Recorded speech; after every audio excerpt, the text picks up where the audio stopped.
నమస్తే ACT news కు స్వాగతం. నేను రత్నమాల. ముందుగా హెడ్లైన్స్. అమ్మ ఆరోగ్యంగానే ఉన్నారు అన్నాడీఎంకే స్పష్టీకరణ.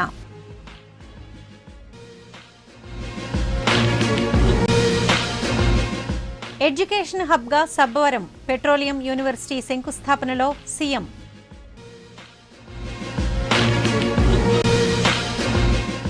ఏపీకి ప్రత్యేక హోదాయే సంజీవిని వైకాపా ఉద్ఘాటన.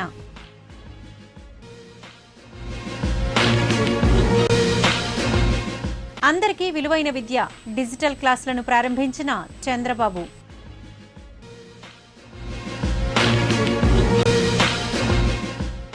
వివాహిత అనుమానాస్పద మృతి, భర్తపైనే అనుమానం. ఇక వార్తల వివరాలు చూద్దాం. తమిళనాడు ముఖ్యమంత్రి జయలలిత కోలుకుంటున్నారని, త్వరలోనే ఆమె ఇంటికి వెళ్తారని అధికార అన్నాడీఎంకే పార్టీ వెల్లడించింది. అపోలో ఆసుపత్రి వైద్యులతో పాటు ఇతర దేశాల నుంచి స్పెషలిస్టుల పర్యవేక్షణలో అమ్మ ఆరోగ్యం మెరుగుపడుతుందని పార్టీ అధికార ప్రతినిధి సిఆర్ సరస్వతి చెప్పారు. వైద్యుల సూచన మేరకు విశ్రాంతి తీసుకుంటున్నారని, ఆమె ఆరోగ్యంగానే ఉన్నారని స్పష్టం చేశారు. ఎడ్యుకేషన్ హబ్ గా విశాఖ జిల్లా సబ్బవరంను తీర్చిదిద్దుతామని ముఖ్యమంత్రి చంద్రబాబు నాయుడు పేర్కొన్నారు. మండలంలోని వంగలి గ్రామంలో ఏర్పాటు చేయనున్న పెట్రోలియం విశ్వవిద్యాలయానికి ఆయన శంకుస్థాపన చేశారు. ఈ సందర్భంగా మాట్లాడుతూ పెట్రోలియం రంగంలో 1.22 లక్షల కోట్ల పెట్టుబడులు వస్తున్నాయని, దీంతో నిరుద్యోగులకు ఉద్యోగ ఉపాధి అవకాశాలు పుష్కలంగా లభిస్తాయని చెప్పారు. ఇప్పటికే విశాఖకు 8 ఐటీ సంస్థలు వచ్చాయని, మరిన్ని రాబోతున్నాయని వెల్లడించారు. ఈ కార్యక్రమంలో కేంద్ర మంత్రులు ధర్మేంద్ర ప్రధాన్, ఎం వెంకయ్య నాయుడు, అశోక్ గజపతిరాజు, సుజనా చౌదరి, రాష్ట్ర మంత్రులు, ఎమ్మెల్యేలు, ఎమ్మెల్సీలు, జిల్లా అధికారులు పాల్గొన్నారు. రాష్ట్ర విభజనతో తీవ్రంగా నష్టపోయిన ఆంధ్రప్రదేశ్కు ప్రత్యేక హోదాయే సంజీవిని అని వైఎస్సార్ కాంగ్రెస్ పార్టీ రాష్ట్ర ప్రధాన కార్యదర్శి, రాజ్యసభ సభ్యుడు పి విజయసాయిరెడ్డి ఉద్ఘాటించారు. వైశాఖి జల ఉద్యానవనంలో నిర్వహించిన పార్టీ దక్షిణ నియోజకవర్గ విస్తృత స్థాయి కార్యకర్తల సమావేశంలో ఆయన ముఖ్య అతిథిగా పాల్గొని మాట్లాడారు. ప్రత్యేక హోదా ఆంధ్రుల హక్కు నినాదంతో వచ్చే నెల 6న నగరంలో నిర్వహించనున్న బహిరంగ సభను విజయవంతం చేయాలని ఆయన పార్టీ శ్రేణులను కోరారు. సభకు వైకాపా అధినేత వైఎస్ జగన్మోహన్ రెడ్డి హాజరవుతున్నారని చెప్పారు. దక్షిణ నియోజకవర్గం పరిధిలోనే సభ జరుగుతున్నందున ప్రతిష్టాత్మకంగా తీసుకోవాలని పిలుపునిచ్చారు. విశాఖ జిల్లా సమగ్ర అభివృద్ధికి పార్లమెంటు సభ్యునిగా తన వంతు కృషి చేస్తానన్నారు. ఇప్పటి వరకు తెలంగాణలో ఓటరుగా నమోదై ఉన్న తాను దానిని రద్దు చేసుకుని విశాఖలో ఓటరుగా నమోదవుతానని వెల్లడించారు. సమావేశంలో తుని, మాడుగుల ఎమ్మెల్యేలు తాడిశెట్టి రాజా, బూడి ముత్యాల Naidu, SC cell chairman Meruga Nagarjuna, జిల్లా అధ్యక్షుడు గుడివాడ అమర్నాథ్, మహిళా నాయకురాలు పసుపులేటి ఉషాకిరణ్ తదితరులు మాట్లాడారు. విశాఖపట్నంలో ఓటరుగా నేను నమోదు చేసుకోవాలనంటే ఒక 6 నెలల సమయం పడుతుంది. కాబట్టి చట్ట ప్రకారం ఒక 6 నెలల కాలంలో విశాఖపట్నంలో ఓటరుగా నమోదు చేసుకుని మీలో ఒక్కడిని కావాలన్నటువంటి కాంక్షతో విశాఖపట్నం ప్రజలకు ఉన్నటువంటి సమస్యలు, విశాఖపట్నం అభివృద్ధికి, జిల్లా అభివృద్ధికి కృషి చేస్తానని మీ అందరికీ కూడా సభాముఖంగా తెలియజేస్తాను. విశాఖపట్నం దక్షిణ నియోజకవర్గం నుంచి గతసారి నేను విశాఖపట్నం వచ్చినప్పుడు port workers pool workers association వాళ్ళు ఒక రిప్రజెంటేషన్ ఇవ్వడం జరిగింది. గత కొన్ని సంవత్సరాలుగా వాళ్ళు కొన్ని సమస్యలను ఎదుర్కొంటున్నారు. స్టీవ్ డోరింగ్ అసోసియేషన్ వాళ్ళు, పోర్టు వాళ్ళు ఇచ్చినటువంటి నిధులు ఏదైతే ఉన్నాయో ఆ లేబర్ అసోసియేషన్ వాళ్ళకి, ఆ నిధులు వాళ్ళకి చెందకుండా వాళ్ళకు ఉన్నటువంటి పనులు తీసేస్తూ పని కల్పించకుండా ఉన్నటువంటి ఈ నేపథ్యంలో ఆ సమస్యను నా దృష్టికి తీసుకురావడం జరిగింది. ఆ సమస్యను నేను హైదరాబాద్ వెళ్ళిన తర్వాత కూలంకషంగా చర్చించడం జరిగింది అడ్వకేట్స్ తో కూడా. ఈ విషయాన్ని పార్లమెంటు దృష్టికి తీసుకొచ్చి లేబర్ మినిస్టర్ దత్తాత్రేయ గారి దృష్టికి తీసుకొచ్చి మరి పోర్టు షిప్పింగ్ మినిస్టర్స్ తో కూడా మాట్లాడి ఈ యొక్క సమస్యకి నా వంతు పరిష్కారానికి కృషి చేస్తానని. ప్రతి ఒక్క విద్యార్థికి విలువైన విద్యను అందించాలన్న లక్ష్యంతోనే డిజిటల్ తరగతులను అందుబాటులోకి తెచ్చినట్లు రాష్ట్ర ముఖ్యమంత్రి నారా చంద్రబాబు నాయుడు పేర్కొన్నారు. ఆంధ్ర యూనివర్సిటీ కాన్వకేషన్ హాల్లో డిజిటల్ తరగతులను సీఎం ప్రారంభించారు. ఈ సందర్భంగా మాట్లాడుతూ దేశంలో ఎక్కడా లేని వినూత్న ప్రయోగం డిజిటల్ తరగతులను ఆంధ్రప్రదేశ్లోనే తొలిసారిగా తీసుకొచ్చినట్లు చెప్పారు. ఈ తరగతుల ద్వారా ఆడియో వీడియో ప్రెజెంటేషన్ ఉంటుందని, దీనివల్ల సబ్జెక్టు సులభంగా అర్థమవుతుందని తెలిపారు. అంతేకాకుండా రాష్ట్ర వ్యాప్తంగా ఒకే సబ్జెక్టును అన్ని స్కూల్స్లో మంచి ఉపాధ్యాయులతో బోధించేందుకు అవకాశం ఉంటుందన్నారు. పిల్లలు చదువుకునేందుకు సరైన అవకాశం కల్పిస్తే ప్రపంచాన్ని జయిస్తారన్న ఆశాభావం వ్యక్తం చేశారు. ఇప్పటికే ఏపీ ఫైబర్ నెట్ను 1200 స్కూల్స్కు కనెక్ట్ చేశామని, భవిష్యత్తులో అన్ని స్కూల్స్, కాలేజీలు, యూనివర్సిటీల్లో ఉచితంగా వైఫై అందుబాటులోకి తేనున్నామని వెల్లడించారు. రాష్ట్రంలోని వివిధ స్కూల్స్లో ప్రారంభించిన డిజిటల్ తరగతుల ఉపయోగాలను ఆయా విద్యార్థులతో సీఎం కంప్యూటర్ ద్వారా లైవ్లో అడిగి తెలుసుకున్నారు. డిజిటల్ తరగతుల ఏర్పాటుకు విరాళాలు అందించిన ఎన్ఆర్ఐలకు చంద్రబాబు కృతజ్ఞతలు తెలిపారు. ఈ కార్యక్రమంలో రాష్ట్ర మంత్రులు చింతకాయల అయ్యన్న పాత్రుడు, గంటా శ్రీనివాసరావు, కింజరాపు అచ్చెన్నాయుడులతో పాటు ఎంపీలు, ఎమ్మెల్సీలు, ఎమ్మెల్యేలు, జిల్లా అధికారులు పాల్గొన్నారు.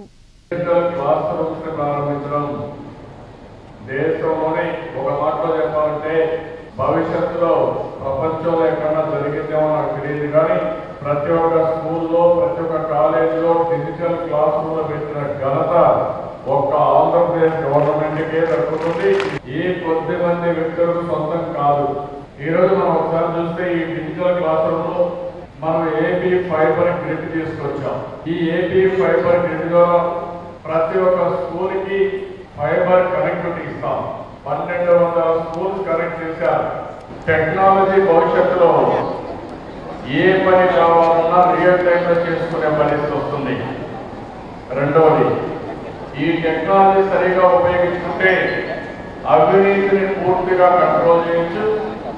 అర్హులందరికీ న్యాయం చేసే అవకాశం కూడా దీంట్లో వస్తుంది. జవాబుదారీతనం కూడా పెరుగుతుంది. ఎవరిని మోసం చేయలేరు. ఇప్పుడు నేను ఉదాహరణకు స్కూల్కి వస్తాను. ఒకప్పుడు టీచర్ రాకపోయినా, స్టూడెంట్ రాకపోయినా తెలిసేది కాదు. మీరంతా ఇప్పుడు ఫింగర్ ప్రింట్ పెట్టాం, బయోమెట్రిక్స్ పెట్టాం. స్కూల్ కూర్చొని పెడితే ఆటోమేటిక్ ఎన్ని గంటలప్పుడు వచ్చారు, ఎన్ని గంటలు ఉన్నారు, ఏ టైంలో వచ్చారు, సెకండ్స్ కూడా తెలిసిపోతుంది. పెదగంట్యాడ మండలం గంగవరం గ్రామంలో ఓ మహిళ దారుణ హత్యకు గురైంది. స్థానిక కలకలం రేపిన ఈ ఘటన వివరాలు ఇలా ఉన్నాయి. మంగళవీధిలో కారి దేముడు, భార్య కోదండమ్మ నివాసముంటున్నారు. దేముడు మద్యం సేవించి ఇంటికొచ్చినప్పుడల్లా భార్యతో గొడవ పడేవాడు. పలుమార్లు అతడిపై న్యూ పోర్ట్ పోలీస్ స్టేషన్లో ఫిర్యాదు కూడా చేసింది. గత రాత్రి మళ్లీ ఇద్దరు ఘర్షణ పడ్డారు. తెల్లవారేసరికి స్థానికులు కోదండమ్మను పిలవగా ఎటువంటి సమాధానం రాలేదు. దీంతో అనుమానం వచ్చి తలుపులు తెరిచి చూడగా ఆమె తలపై బలమైన గాయంతో విగతజీవిగా పడి ఉంది. భర్తే ఈమెను హత్య చేసి ఉంటారని స్థానికులు అనుమానం వ్యక్తం చేస్తున్నారు. భర్త పరారీలో ఉన్నాడు. సంఘటనా స్థలాన్ని న్యూ పోర్ట్ పోలీసులు పరిశీలించి కేసు దర్యాప్తు చేస్తున్నారు. అప్పటికన్నా చంపేస్తాను అనేసాను. అది గ్యారెంటీ, చంపేస్తాను అనేసి గ్యారెంటీగా అన్నాడు. దాన్ని ఉంచను అనేసి మరి ఏం 7 పాలు చేసిందో మాకు చెప్పరాదంటే నన్ను చెప్పను అనేసి అనుకుంటాను కూడా. అదే పాయింట్ చేసినా మాత్రం మా ఇంటికి వచ్చినా మాత్రం పద్ధతి ద్వారాగా మనుషులు పంపిస్తానే ఉండేవాళ్ళు. అలా తీసుకొచ్చేవాడు, పంపించేవాడు. పంపిస్తే అలాగా చేసేవాడు. చేసింటే అలాగన్నా మా మల్లన్న పెద్ద మనిషిని, వాళ్ళు టాలీకి మనిషిని తీసుకొస్తే అన్నాడు, ఇదిగో మనిషిని తీసుకొస్తున్నావు కానీ, తీసుకెళ్తున్నావు కానీ ఏమన్నా వచ్చినా మాత్రం నీదే పూజ అనేసి వాళ్ళ పెద్దలకి చెప్పాము. అలా కూడా చెప్తే అనుకుంటామా, ఆవిడకి ఏదైనా వస్తే మనం చూసుకుంటామనేసి వాళ్ళు కూడా అన్నాను. అదే పాయింట్. ఇప్పుడు చిన్న బ్రేక్. యాక్ట్ ఫైబర్ నెట్ ఇప్పుడు అందిస్తున్నారు అద్భుతమైన వేగం, నమ్మశక్యం గాని అనుభవం. కేవలం వేగవంతమైన యాక్ట్ ఫైబర్ నెట్ తో మాత్రమే 10 MBPS 549 రూపాయలకే, 15 MBPS 799 రూపాయలకే, 30 MBPS 999 రూపాయలకే, 50 MBPS 1499 రూపాయలకే. మరిన్ని వివరములకు యాక్ట్ ఫైబర్ నెట్ ఫోన్ 0891 4284 000 కు కాల్ చేయండి. తిరిగి వార్తల వివరాల్లోకి. నగర పర్యటనకు ఇచ్చేసిన ముఖ్యమంత్రి చంద్రబాబు నాయుడుతో పాటు పలువురు కేంద్ర మంత్రులకు విమానాశ్రయంలో సాదర స్వాగతం లభించింది. రాష్ట్ర మంత్రులు Atchannaidu, Ayyanna Patrudu, Ganta Srinivasa Rao, Anakapalli MP Muttamsetti Srinivasa Rao, ZP chairperson Lalam Bhavani, జిల్లాకు చెందిన ఎమ్మెల్సీలు, ఎమ్మెల్యేలు, జిల్లా కలెక్టర్, ఇతర అధికార, అనధికార ప్రముఖులు స్వాగతం పలికిన వారిలో ఉన్నారు. ఎస్సీ, ఎస్టీ, బీసీ మైనారిటీలకు ప్రైవేట్ రంగంలోనూ రిజర్వేషన్లు కల్పించాలని పలు ప్రజా సంఘాలు, రాజకీయ పార్టీలు, కార్మిక సంఘాలు డిమాండ్ చేశాయి. ఈ మేరకు గాజువాకలో సామాజిక హక్కుల వేదిక ఆధ్వర్యాన రౌండ్ టేబుల్ సమావేశం నిర్వహించాయి. వేదిక అధ్యక్షుడు బి వెంకట్రావు అధ్యక్షతన జరిగిన ఈ సమావేశంలో సిపిఐ జిల్లా కార్యదర్శి ఏజే స్టాలిన్ మాట్లాడారు. వెనుకబడిన వర్గాలకు ప్రభుత్వ రంగంలోనూ తీరని అన్యాయం జరుగుతోందన్నారు. ఇక ప్రైవేట్ రంగంలో పరిస్థితి ఎంత ఘోరంగా ఉంటుందో ఇట్టే అర్థం చేసుకోవచ్చన్నారు.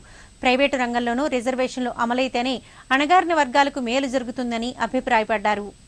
అట్లాగే జిల్లా వ్యాప్తంగా కూడా ప్రచార జాతరలు కూడా నిర్వహించడం జరిగింది.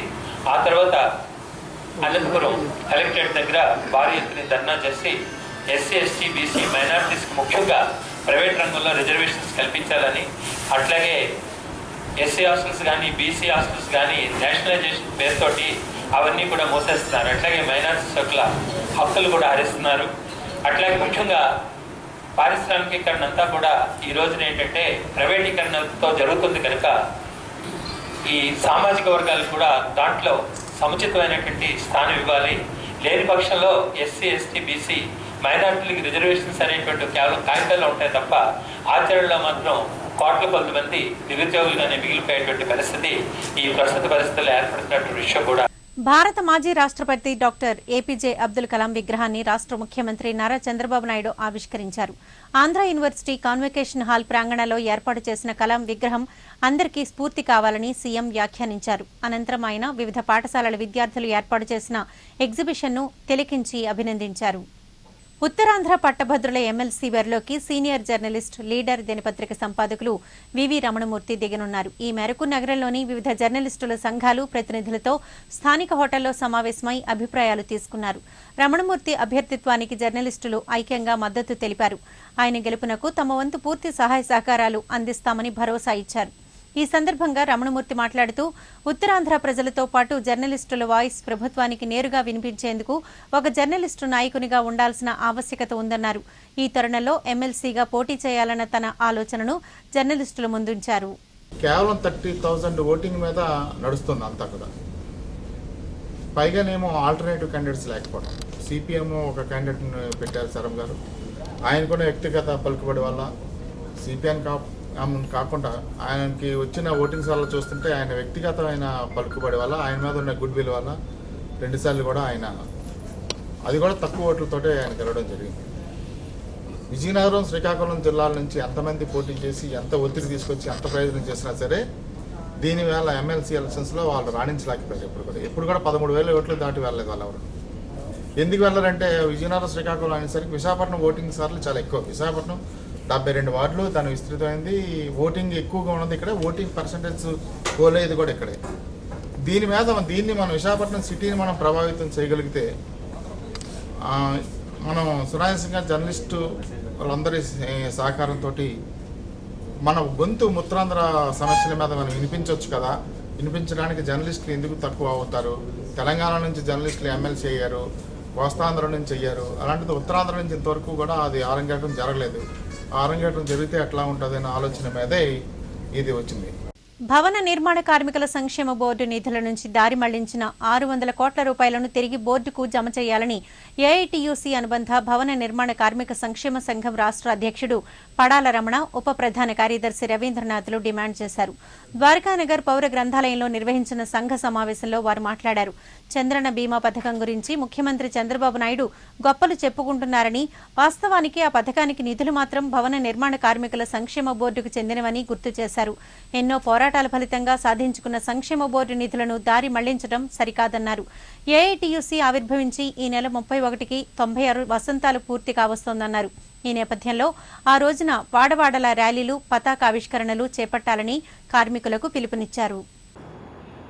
ఆ బీమా పథకంలో ఎవరైతే సభ్యులుగా చేస్తారో వారికి సంక్షేమ పథకాలు అందించేదానికి ఏఐటీయూసీ వ్యతిరేకం కాదు. కానీ ఈ సంక్షేమ భవన నిర్మాణ కార్మిక సంక్షేమ బోర్డులో ఉన్నటువంటి 1200 కోట్ల రూపాయలని ఈ సంక్షేమ బోర్డులో ఎవరైతే సభ్యులుగా 120 రూపాయలు పెట్టి సభ్యులుగా చేరుతా ఉన్నారో భవన నిర్మాణ కార్మికులు, అదేవిధంగా వీళ్ళ పేర్లతో వీళ్ళు శ్రమ చేస్తున్నటువంటి ఫ్యాక్టరీలు లేకపోతే భవనాలు, రోడ్లు ఎక్కడైతే పనిచేస్తూ ఉన్నారో అక్కడ ఒక 1% సెస్తో ఈరోజు ఈ 1200 కోట్ల రూపాయలు ఏర్పాటు చేయడం జరిగింది. అచ్చెన్నాయుడు గారు ఒక ప్రకటన చేస్తూ విజయవాడలో సంక్షేమ పథకాలన్నింటినీ కలిపేసి చంద్రన్న బీమా తప్ప ఇంకే బీమా ఉండదనేటువంటి పరిస్థితుల్లో ప్రకటన చేయడం జరిగింది. ఇది చూసిన తర్వాత ఈ రాష్ట్రంలో కార్మిక వర్గం ఇతరతర బీమా సౌకర్యాలు పొందిన కార్మిక వర్గం కూడా చాలా నిరాశకు గురయ్యారు. ఎందుకంటే ఇవాళ అచ్చెన్నాయుడు గారు, చంద్రబాబు నాయుడు గారు పుట్టకముందే కార్మిక వర్గం పోరాటాల ద్వారా అనేక చట్టాలు సాధించుకున్నారు, అనేక సౌకర్యాలు సాధించుకున్నారు.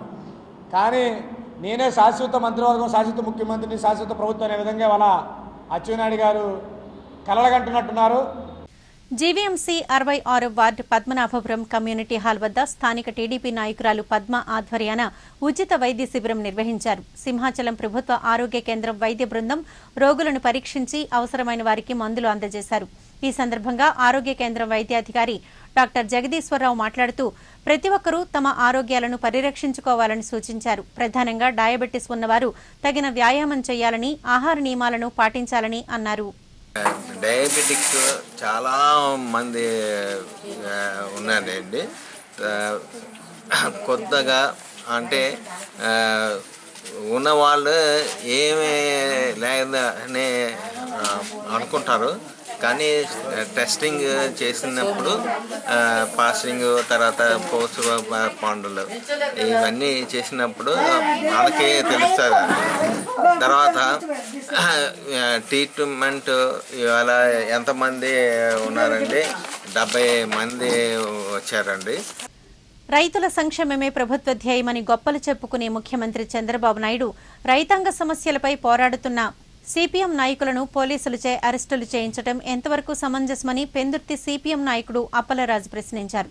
పార్టీ నాయకుల అక్రమ అరెస్టులను తీవ్రంగా ఖండిస్తూ పెందుర్తి జంక్షన్లో నిరసన ప్రదర్శన చేపట్టారు. ఈ సందర్భంగా అప్పలరాజు మాట్లాడుతూ వంగలి రైతుల నుంచి 740 ఎకరాల భూమిని బలవంతంగా లాక్కోవడం సరికాదన్నారు. వెంటనే రైతులకు తగిన నష్టపరిహారం చెల్లించకుంటే పెద్ద ఎత్తున ఉద్యమించవలసి వస్తుందని హెచ్చరించారు.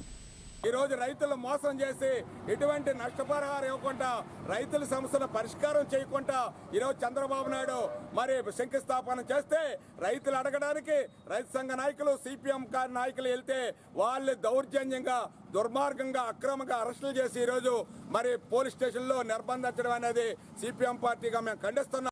తొట్లకొండ వద్ద ఫిల్మ్ నగర్ క్లబ్ నిర్మాణాన్ని వెంటనే నిలిపివేయాలని వైఎస్సార్ కాంగ్రెస్ పార్టీ నగర అధికార ప్రతినిధి పీతల మూర్తి యాదవ్ డిమాండ్ చేశారు.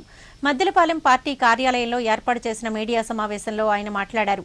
పర్యాటక కేంద్రంగా అభివృద్ధి చేయాల్సిన బౌద్ధారామ స్థలాన్ని ఫిల్మ్ నగర్ క్లబ్కు కేటాయించడం శోచనీయమన్నారు. కొంతమంది బడాబాబులకు మందు విందు పొందులకు వీలుగా ఉండేందుకే అక్కడ క్లబ్ నిర్మాణానికి అనుమతులిచ్చారని ఆరోపించారు. క్లబ్కు భూ కేటాయింపులను రద్దు చేయాలని డిమాండ్ చేశారు. పర్యాటకంగా తీర్చిదిద్దాలని చెప్పి వచ్చిన ప్రభుత్వాలను భావిస్తూ ఉంటే వీళ్ళు అక్కడ ఫిలిం నగర్ క్లబ్కి ఆ స్థలాన్ని కేటాయించడం వల్ల ఈ ముఖ్యమంత్రికి ఉన్న ఉద్దేశం ఏంటో, ఈ జిల్లా మంత్రులకు ఉన్న ఉద్దేశం ఏంటో విశాఖ ప్రజలకే కాదు రాష్ట్రంలో ఉన్న ప్రతి పౌరుడికి కూడా అర్థమవుతుంది. సీఎం పదే పదే చైనా, జపాన్ ఇలాంటి ఇతర దేశాలు కూడా బౌద్ధుల్ని ఆకట్టుకున్నటువంటి దేశాలని తిరుగుతా అమరావతి అనేటువంటి ఒక మంచి రాజధాని పెట్టి ఇవాళ విశాఖపట్నంలో తొట్లగొండలో బౌద్ధరామం దగ్గర ఫిలిం నగర్ క్లబ్కి స్థలం కేటాయించడం అంటే దీని వెనుకున్నటువంటి ఆయన దురుద్దేశం ఏంటో దీన్ని బట్టి మనం అర్థం చేసుకోవచ్చు. మద్దిలపాలెం కళాభారతి ఆడిటోరియంలో రౌండ్ టేబుల్ ఇండియా సంస్థ ఆధ్వర్యాన ఎకో అచీవర్స్ క్విజ్ కాంపిటీషన్ జరిగింది. సేవస్ మ్యాగజైన్ సౌజన్యంతో వైజాగ్ వైకింగ్స్ రౌండ్ టేబుల్ 213 సభ్యులు ఈ కార్యక్రమాన్ని నిర్వహించారు. క్విజ్ పోటీల్లో ఎంపికైన విజేతలకు ముంబైలో జరిగే గ్రాండ్ ఫినాలేలో విలువైన బహుమతులు అందజేస్తారని వైజాగ్ వైకింగ్స్ సభ్యులు తెలిపారు. అందరికీ విద్యనందించేందుకు తాము కృషి చేస్తున్నామన్నారు. ప్రభుత్వ పాఠశాలలకు అదనపు తరగతుల గదులను నిర్మిస్తున్నట్లు చెప్పారు. సో ఈ టీమ్ది 4 రౌండ్స్ ఉంటాయండి. 4 రౌండ్స్లో మొత్తం సెలెక్షన్ అంతా జరుగుతుంది. ఫైనల్కి వెళ్ళిన టీం ఏదైతే ఉందో ఆ టీమ్స్ మొత్తం ఇండియా వైడ్ అరౌండ్ 25 సిటీస్లో కండక్ట్ చేస్తున్నారండి ఇది. సో 25 టీమ్స్ విన్ అయిన వాళ్ళు కూడా బాంబేలో గ్రాండ్ ఫినాలే ఉంటుంది. ఆ గ్రాండ్ ఫినాలేలో విన్ అయిన వాళ్ళకి savours magazine and sky bags వాళ్ళ నుంచి చాలా మంచి ప్రైజెస్ అవన్నీ ఉంటాయండి. సో ఇందులో భాగంగా ఒక రౌండ్ మన వైజాగ్లో జరుగుతున్నది. మేము వాళ్ళకి హెల్ప్ చేసి హోస్ట్ చేస్తున్నాం అనమాట. మేము రౌండ్ టేబుల్ ఇండియా అనేది ఫ్రీడమ్ త్రూ ఎడ్యుకేషన్ అనేది మా మోటో అండి. ఇందులో ఏంటంటే మొత్తం మేము స్కూల్స్ కన్స్ట్రక్షన్ కానివ్వండి, స్కూల్స్కి సపోర్టింగ్ ఇన్ఫ్రాస్ట్రక్చర్ కానివ్వండి, ఇలాంటివి మొత్తం పాన్ ఇండియా చేస్తామండి. దీనిలో భాగంగా మేము వైజాగ్ వైకింగ్స్ రౌండ్ టేబుల్ వాళ్ళం ఇప్పటివరకు 3 స్కూల్స్ కట్టించున్నాము. అరౌండ్ 12 క్లాస్ రూమ్స్ అండి. ఇప్పుడు కొత్తవి కూడా స్టార్ట్ చేయబోతున్నాం అండి. చినముషడివాడ శ్రీ శారదా పీఠంలో 5 రోజుల పాటు జరిగే అతిరుద్ర లక్ష మహా చండీయాగాన్ని రాజ్యసభ సభ్యుడు టి సుబ్బరామరెడ్డి ప్రారంభించారు. ఈ సందర్భంగా పీఠాధిపతి శ్రీ స్వరూపానందేంద్ర సరస్వతి మాట్లాడుతూ దేశం సుభిక్షంగా ఉండాలని ఆకాంక్షిస్తూ 300 మంది ఋత్వికులచే ఈ యాగాన్ని నిర్వహిస్తున్నట్లు తెలిపారు. రాష్ట్రంలో రైతులు, బ్రాహ్మణులకు ప్రభుత్వం తీరని అన్యాయం తలపెడుతోందని అన్నారు. పాలకుల విధానాల్లో మార్పు రావాల్సిన అవసరం ఎంతైనా ఉందన్నారు. ప్రజలు శ్రేయస్సు కోరేవాడు కాబట్టి, ఈ భారత జాతి మనుగడ బాగుండాలని కోరేవాడు కాబట్టి జాతి కోసం యజ్ఞం జరుగుతుంది. భారతదేశం యొక్క అంచుల్లో ఉగ్రవాది యొక్క కబంధ హస్తాలతో ఎంతో మంది జవాన్లు కష్టాల పాలవుతున్నారు, మరణిస్తున్నారు. వారిని రక్షించాలి, ఉగ్రవాదాన్ని పాల్గొనాలి అని కోరికోరి చండీయాగం జరుగుతుంది. భగవంతుడికి నివేదన పెట్టాలి అన్నా, మంత్రం చదవడానికి బ్రాహ్మణులు, ఆ శక్తి రావాలన్నా రైతుకు పండించిన పంటల వల్లే. ఈరోజు రైతుకి అన్యాయం జరుగుతుంది. ఆంధ్రాలో రైతుల యొక్క భూమిని లాక్కుంటున్నారు, రైతులు తీవ్రమైన సంక్షోభంలో ఉన్నారు. శ్రీ వరాహలక్ష్మీ నృసింహస్వామి వారి సన్నిధిలో ఈ నెల 27 వరకు 168 గంటల పాటు నిరంతరంగా జరిగే అఖండ హరినామ సంకీర్తన కార్యక్రమం గురువారం ప్రారంభమైంది. భగవన్నామ స్మరణతోనే మానవ జన్మను తరింపజేసుకోవచ్చనే ఆధ్యాత్మిక చింతనను భక్తుల్లో పెంపొందించడమే ఈ కార్యక్రమం ముఖ్యోద్దేశమని నిర్వాహకులు తెలిపారు. భగవన్నామ సంకీర్తన అనేటటువంటి కార్యక్రమం, దానికి ప్రతిరూపం భజన కార్యక్రమం అందరి చేత తరింపజేయాలని, అందరి చేత గోవిందనామం పలికించాలని ఉద్దేశంతో ఇక్కడ పవిత్రమైనటువంటి సింహాచల క్షేత్రంలో వరాహ లక్ష్మీ నృసింహ సన్నిధిలో ఎంతో ఘనంగా అధికారుల యొక్క సహాయ సహకారాలతో ఎంతో ఘనంగా ఏర్పాటు చేయడం జరిగింది. కాబట్టి ఈవేళ ప్రారంభ రోజు ఈవేళ 27 ఉదయం వరకు 168 గంటలు నిరంతరంగా గోవిందనామం జరిగే ఏర్పాట్లు చేశారు ఇక్కడ. కాబట్టి ప్రతి ఒక్కరు కూడా ఈ కార్యక్రమాన్ని మీరు వచ్చి ఇక్కడికి కళ్ళారా చూసి కాసేపు కూర్చొని మీ మనసు అనే పుష్పాన్ని ఆయనకు అర్పించి గోవిందనామం గానం చేసి ఆయన ఆశీస్సులు పుష్కలంగా పొందాలని కోరుకుంటున్నామండి. ఈ సందర్భంగా భోజనాలు అన్నీ కూడా వచ్చిన బృందాలందరికీ మా ఈస్ట్ గోదావరి నుంచి 40 బృందాల వరకు దీంట్లో పాల్గొంటున్నాయి. విశాఖ జిల్లా నుంచి 15-20 బృందాల వరకు అవకాశం కల్పిస్తున్నాం.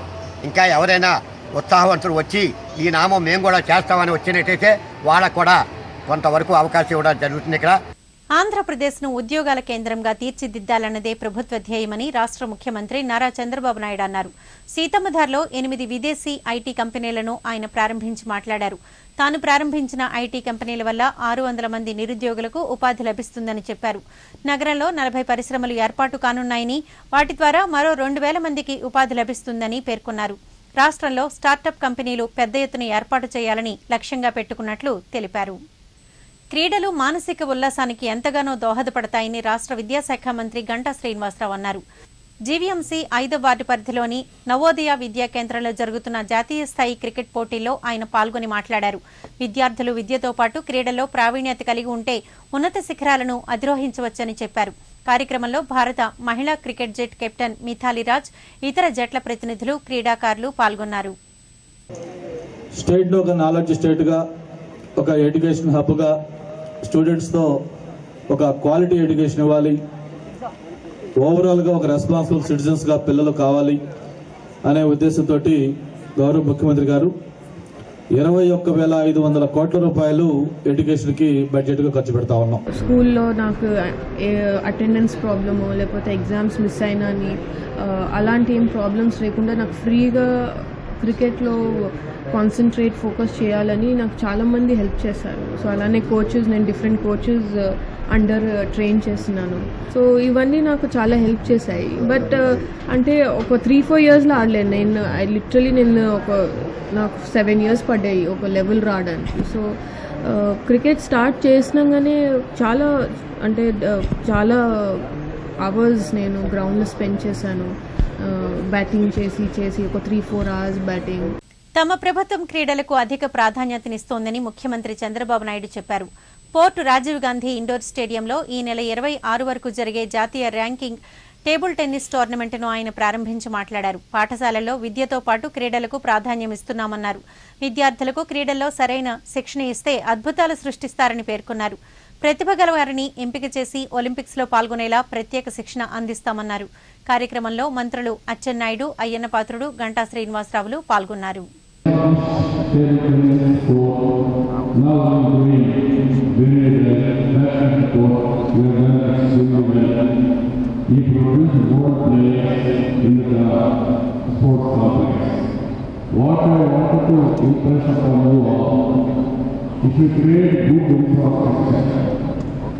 If you train the best coaches, then later your children will do wonders. I don't have any doubt about it. They are capable, they are fit. They are not inferior to anybody in the world. Only I can say our people are much superior to anybody in the world. They are not performing because the negligence of the government and also policy. Otherwise they will do wonders. Just now, Chaturvedi asked me one thing. Why can't I establish table tennis academy so that we will conduct training meetings? వార్తలు ముగించే ముందు headlines మరోసారి. అమ్మ ఆరోగ్యంగానే ఉన్నారు, అన్నాడీఎంకే స్పష్టీకరణ.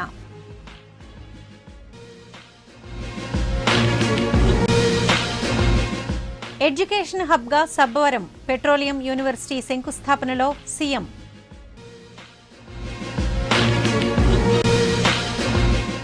ఏపీకి ప్రత్యేక హోదాయే సంజీవిని, వైకాపా ఉద్ఘాటన.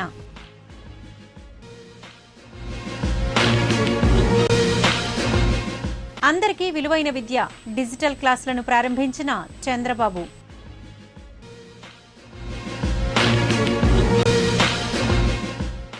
వివాహిత అనుమానాస్పద మృతి, భర్తపైనే అనుమానం.